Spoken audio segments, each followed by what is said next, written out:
Joining us now, Republican state senator from the Virginia Beach area. He ran for governor in 2017, came in third in the primary contest, started late. He's also chairman of the all-powerful Senate Commerce and Energy Committee for Frank Wagner. Senator Wagner, great to have you with us, sir. Great to be here, John. Good to hear from you. Good to hear from you also, Frank, and Happy New Year, and my best to you and to your family and all that good stuff. Got a couple things. So much. Thank you. Got a couple good things I want to talk to you about, and I want to start with, doesn't really affect your area, but it affects the state and could be implications on our shipping revenue that comes into Southeast Virginia. And I wanted to get you on because I think the job that you did in negotiating and leading the road improvement effort after the McDonald tax deal in 2013 has been phenomenal. Now, I was a favor of that, as you know. Now, here it is, 6 years later, and I drive every week at some point in the week from Virginia Beach to Washington, D.C. And so I get to go along the 64 corridor that has been expanded in Newport News. It's expanding in Williamsburg. And then after that, it's expanding up into Fredericksburg area, that one thing where you get to 295, and then you can get right on the Easy Pass. Just with the expansion now, and it's only, a third done, it's cut 45 minutes off my ride and taken out a lot of stress. And you were the one that kind of shepherded this whole thing through. Why can't we do the same thing with I-81? I think we are. We have a bill that we're working on right now. It's taken a while. We in Hampton Roads recognize that, due to the expense of our projects, tunnels, bridges, wetlands, a number of issues that really make building a highway in our region more expensive than other places in the state. And, of course, up in Northern Virginia, just the pure cost of real estate drives up the cost of the road and road construction. Both two regions have said, the allocation that we get from the state formula is just not going to be enough to build what we have to build to, move commerce and move people around the region. So we took the extra effort, as you said, about 6 years ago. And it's great to be able to see the results of those efforts. It's not just the 64 corridor in our region, but the 264-64 interchange is, again, would never have happened if it had not been for the regional money, and the regional money's paying for all of that. Right. Out in your neck of the woods, you're going to see pretty soon the Jersey walls go up. You're already seeing some test rigs, and that's the new high-rise bridge, which will, in effect, add a lane, 2 lanes at the highlight, actually 4 lanes to Highlights Bridge, and then add another lane all the way out to Powers Hill on 64. So you're starting to see those impacts of the regional money, and of course, our 800-pound gorilla, which I was on the phone with yesterday and seemed to be about, every other day I'm working with our executive director and with VDOT. That's the Hampton Roads Bridge Tunnel. Now, talk about cutting off some commuting time. That's certainly going to do it. So I think the folks along the 81 corridor have finally seen what it means when you make the extra mile. Now, the bill that we're negotiating right now on the 81, and you got to consider, I always liken the 81, Interstate 81, to the economic artery of the Shenandoah Valley, and, all the way down to Bristol. And, it's full of cholesterol. And so what they've done is the mechanism that we're looking at right now, we'll move on that legislation next week, is to put tolls up to cover the cost of the additional lanes. Now, for the people that live in the region, the deal is they'll pay $30 one time, and that's good for a year to use 81 as much as they want.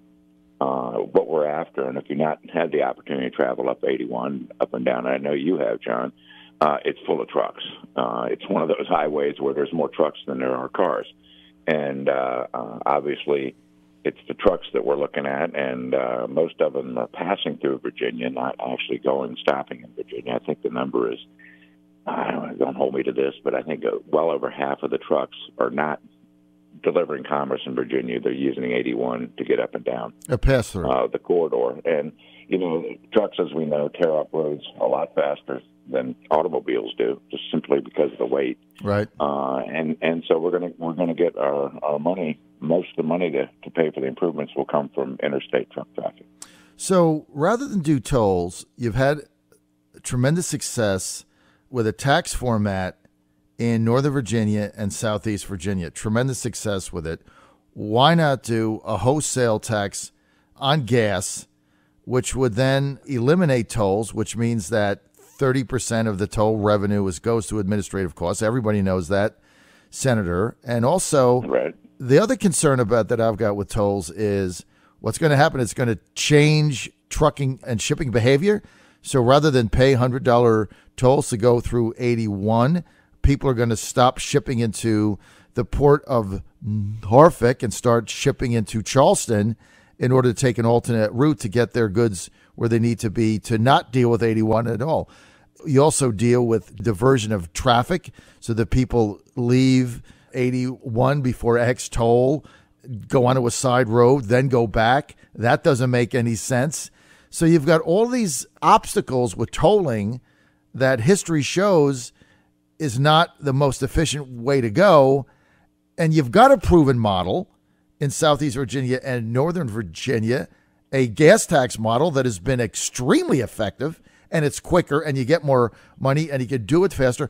Why not abandon the tolls and go with the Senator John Edwards bill, which is do the tax increase 2 cents on the gas and earmark the first $300 million for I-81? Wouldn't that be just a cleaner, simpler approach? Well, I think, let me just put it this way, John. You followed my campaign for governor. And yes. Where I advocated that, look, why don't we just match what North Carolina's doing? Right. And, and use that route. And in effect, their gas tax is basically double what Virginia's is per gallon. And, yes. And you don't see tolls in North Carolina. Nope. And you see some awfully nice roads down there. Yes. Unfortunately, we all know the results. I think in your opening comment, you said I came in third. The other way to say that is I came in last. And, but those are common sense type of things. And to tell you the truth, the votes aren't there. And if one thing I've learned being up here 28 years is that it's the art of what's achievable and what we're willing to do. And when 6 years ago we came together on our regional tax mechanism for the Hampton Roads region, we had every legislator, Democrat and Republican. We worked a long time prior to going into session to get that consensus, and basically came up here and said we want to tax ourselves so we don't have to throw tolls. Now, having said that, understand that there will be, because of the size and magnitude of the Hampton Roads Bridge Tunnel, there will be tolls on that, but you can go for free, just like you can now, in the regular lanes. And it's very similar to the hot lane pattern that you'd mentioned in your opening comments in Northern Virginia. So but that's different. Hot lane tunnels. But that's pay for them. That's different. Otherwise, you don't. There's a mechanism where you don't have to pay. See, tolls for that. The unfortunate part of everything is, that will wasn't there for the Elizabeth River crossing, and look what we're stuck with now. Right. And so, I think it's, I try to have an honest conversation with the folks around Virginia that this is what we can expect. And if we don't do this, then you're going to end up with tolls, and that's what you see. So basically what you're saying is you simply don't have the votes in the state Senate for a similar approach that you took for Southeast and Northern Virginia, your approach that you took when you ran for governor. And what you're saying are, if you want to expand 81 right now, tolls, although an inefficient way to do it, not the best way to do it, high administrative costs, diverts traffic, could hurt the port of Norfolk dramatically. You're saying that basically that's the only option that you've got based on the political reality. Well, yeah, and look, it's remember what I said earlier, that the legislators in Hampton Roads got together, Democrat and Republican, and said, we're going to do this together. I think we had one person that left the thing, that wouldn't support it in our region. It's really up to the legislators a lot up and down the 81 corridor to come together. And, they've kind of come together and rallied around this plan. And so, again, they legislators from around the state supported our regional plan here. And, I've talked to them. I said, I think this is probably a better way to go. They obviously didn't think it was a better way to go. So, if that's the plan that they all support, like they did for me in our region, I intend to support them in their plan for their region. Now, one of the things you need to remember, John, that we actually may, in an awkward kind of way, really help the Port of Virginia is we have an inland port in Front Royal, Virginia. And what an inland port is a place where the trucks can come to and drop their containers off or pick their containers up in Front Royal, Virginia. So there'll be a minimal toll impact. And if you follow my gubernatorial campaign, you'll know I pushed very, very, very hard for an inland port down in Southwest Virginia so that we could replicate the same function, which would actually bring more container traffic into our port. So I'm confident that, as we move forward with it, again, we'll take a second look at the inland port that's been so successful in Front Royal and see if we can replicate one in Southwest Virginia, which may actually have the reverse effect of actually helping move container traffic in and out of our port. So, I get that. I get that. Always the eternal optimist, but I think it's important that if you go down this route, that we paint a vision that I think makes sense and be prepared to make some investments. And like any investment that I make, I expect a return on an investment. And I'm not spending money; I'm investing money, and I expect a return on that investment. And in the long run, I think all of us in Virginia will be better off for it. So, as one of your constituents here in Southeast Virginia, am I going to be able to get a $30 pass too for all the tolls in my area? Yep. It won't be.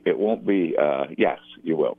You'll be able to add that add-on onto your Easy Pass, and you can pay $30, and you'll be free to drive up and down 81 just as much as you want. I know you're out there a lot, promoting the causes you believe in, but also covering important news events, and many of them occur. So I can buy a $30 pass to go up and down 81, but I can't buy a $30 pass and go up and down the Easy Pass lanes in Southeast Virginia and go through the tunnels. That $30 in my area doesn't work, only on 81. Right. Is that fair? That's the one time. And what that does is recognize there's a lot of people that, obviously live 81 if you've been in the Shenandoah Valley relatively long and narrow.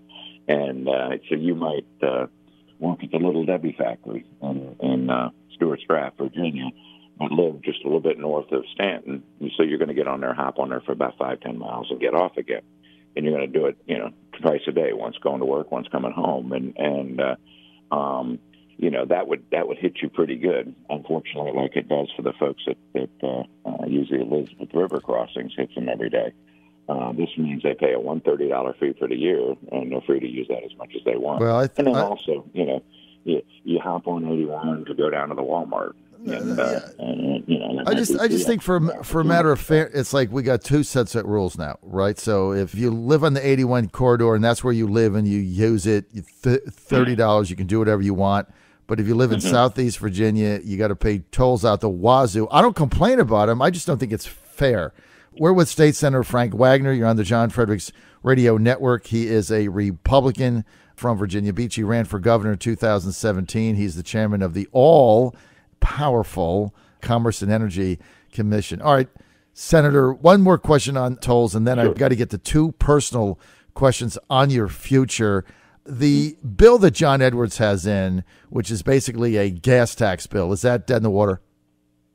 Yeah, I'm afraid that is, and I think John's come up with a good idea. But one of the things, one of the flaws in his bill is it raises gas taxes statewide, but then focuses most of the money on 81. So, if nothing else, the transportation needs in Northern Virginia and our area are still very much real. And basically, he's asking the major population centers to also kick in money raised in our regions for our needs and sending it out to 81. So, from just a purely parochial perspective, that's a non-starter. If we're going to raise gas taxes, let's raise them and run them through the formulas we use today, and get the work accomplished. Okay. But I will say this: under any scenario, because 81 is so long, right, and you have so many mountains, and not so much in the valley up north, but when you get down south,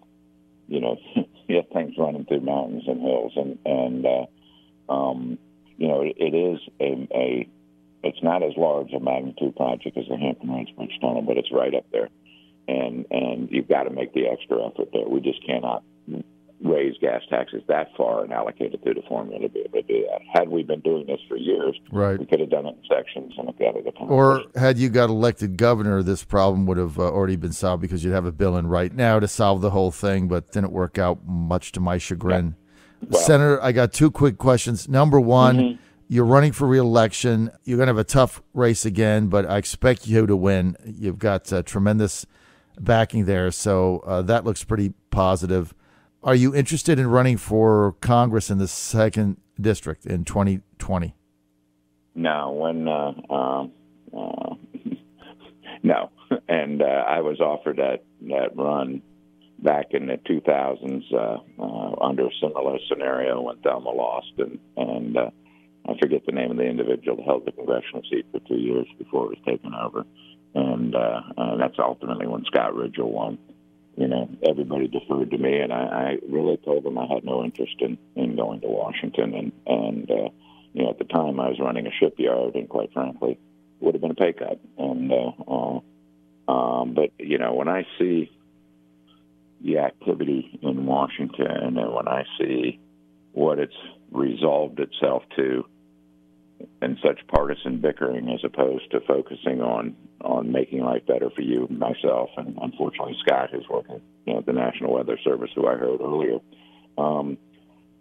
They lost focus, and I understand. I mean, it's gotten so partisan and so bitter, and that's not my cup of tea. And John, I have my own personal feelings, and if I'm not having fun doing what I'm doing, I'm going to do something else. And life's too short. You go through it once, and I want to enjoy what I'm doing, because if I'm not, then it impacts my family and everybody else, because you just come home not happy about doing what you're doing, and to go up there to be one of 435, and basically keep two homes, be on the line all the time, and it's just not for Frank Wagner. And I'm honored people would consider thinking about that, and I'm honored that people came up and asked me, will you do this and do that. But and one other more thing, if I'm not having a good time doing it, I'm not doing the citizens right, what I should be doing. So it's for that. And then one more thing, I'm 63 now, and you talk a couple years from now, 65. I'm getting up there in age, and we need some good young conservatives, full of mustard and ready to take on the challenge. And I'm quite certain we can recruit some candidates that can fill that bill and provide that. Because one of the things I certainly learned here is the longer you're around, the more effective you can be. And, when you come in and take that job at age 64, 65, you're not going to be around that long. And so you're not going to have time to move up through the ranks and do better, by your region for having moved up through the ranks. And so for those reasons, I would not consider that. Senator, I'm out of time. Senator Frank Wagner, Republican, Virginia Beach, thank you for being with us. As always, sir, thank you for your candor. Frank Wagner, not running for Congress 2020, but he is running for re-election to the state Senate 2019. I don't care who his opponent is. He's a favorite going in based on his history. And my roads in Southeast Virginia that I travel every day, they're all due to your leadership. Senator, thank you.